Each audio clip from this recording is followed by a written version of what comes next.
السلام علیکم دوستوں، میں ہوں Ali Noor Baloch advocate high court Lahore, اور آپ سے مخاطب ہوں اپنے چینل کے ذریعے۔ میرا چینل ہے قانون سب کے لیے۔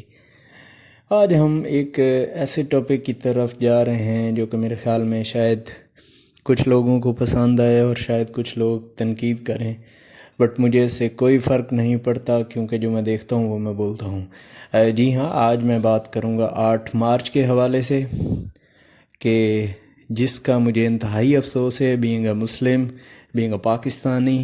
مجھے بہت افسوس ہے کہ جو کچھ پاکستان میں ان چند موم بتی والی آنٹیوں نے 8 مارچ کو کیا، وہ انتہائی شرمندہ کر دینے کے لیے کافی ہے۔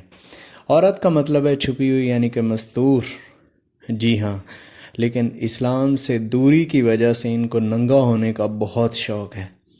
اسی وجہ سے آپ دیکھتے ہیں کہ ان کے اندر کتنی فرعونیت آ گئی ہے، اور کس قسم کے یہ بیانات دیتی ہیں، سن کے دیکھ کے انتہائی افسوس ہوتا ہے۔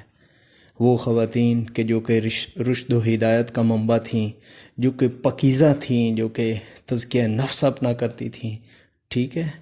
اگر آپ نے وہ دیکھنا ہے تو رابعہ بصری کو دیکھنا ہے تو حضور اکرم صلی اللہ علیہ وآلہ وسلم کی ازواج مطہرات کو دیکھیں، آپ کی بیٹیوں کو دیکھیں۔ آپ صلی اللہ علیہ وآلہ وسلم نے کس طریقے سے اسلام نے عورت کو تحفظ دیا ہے، کہ اسلام سے پہلے جو ہے وہ عورتوں کو زندہ درگور کر دیا جاتا تھا، لیکن اسلام نے اس سے منع فرمایا، بلکہ جب بچی پیدا ہوتی ہے تو اس کو بیسے رحمت فرمایا۔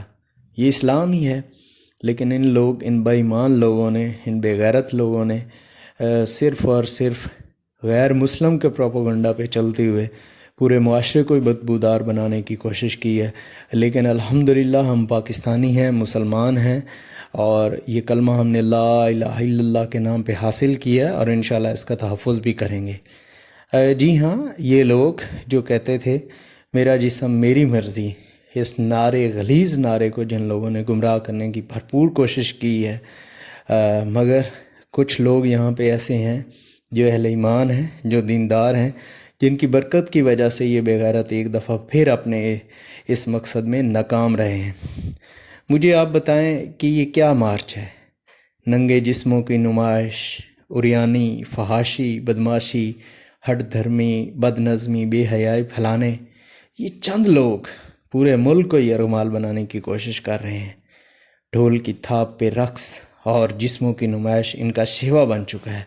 حضور پاک صلی اللہ علیہ وآلہ وسلم کی زندگی اٹھا کے دیکھ لیں، آپ کی بیویوں کی زندگی اٹھا کے دیکھ لیں، آپ کی بیٹیوں کی زندگی دیکھ لیں۔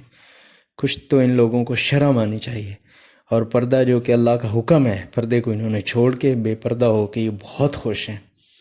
اس کے علاوہ آگے آپ کو یہ بتاتا چلوں کہ پردہ تو دور کی بات ہے، ان لوگوں نے بے حیائی میں فرسٹ پوزیشن حاصل کی ہے۔ 8 مارچ کو یہ جو ہے ڈھول کی تھاپ پہ جب یہ ناچتی نظر آئی ہیں اور پوری دنیا نے ان کو دیکھا ہے، اہل مغرب جو ہے وہ بھی پریشان ہو گئے ہیں کہ یہ لوگ کر کیا رہے ہیں۔ وہاں پہ بھی اتنی فحاشی نہیں ہے جتنی انہوں نے یہاں پہ ادھم مچائی ہوئی ہے۔ پردہ، حیا، مروت، عزت، غیرت، ٹھیک ہے، ان کے پاس کچھ بھی نہیں ہے۔ ایک وہ دور تھا کہ جب حضرت فاطمہ رضی اللہ تعالیٰ عنہ وفات پاتی ہیں تو وصیت فرماتی ہیں کہ مجھے رات کے ٹائم دفن کیا جائے، لیکن ایک یہ بے غیرت ہے جو ناچ کے اپنے آپ کو گمراہ کر رہے ہیں، اور دوسرے لوگوں کو بھی گمراہ کرنے کی کوشش کر رہے ہیں۔ اب یہاں پہ آپ نے دیکھا ہوگا کہ چند والدین بھی اس میں شامل تھے جو کہ انتہائی بے غیرت تھے، اور انہوں نے بھی یہ کہا کہ ہماری بیٹی، اس کا جسم، اس کی مرضی، شرم آنی چاہیے ایسوں کو۔ یہ بھائیوں کا فرض تھا کہ جو بھائی بے غیرت وہاں پہ کھڑے کہہ رہے ہیں کہ میری بہن کا جسم ہے، اس کی مرضی، بھائی کا، والد کا، بیٹے کا، ٹھیک ہے، شوہر کا یہ فرض ہے کہ وہ عورت کی حفاظت کرے، ٹھیک ہے۔ یہ کیا چیز ہوئی کہ اپنا کھانا خود گرم کرو، تمہارے باپ کی سڑک نہیں، علاج کے لیے ڈاکٹر بنی ہو، اچھے رشتے کے لیے نہیں، اگر دوپٹہ اتنا پسند ہے تو آنکھوں پر باندھو۔ شرم آنی چاہیے، شرم آنی چاہیے ان بے غیرت لوگوں کو۔ شادی کے علاوہ اور بھی بہت کام ہے۔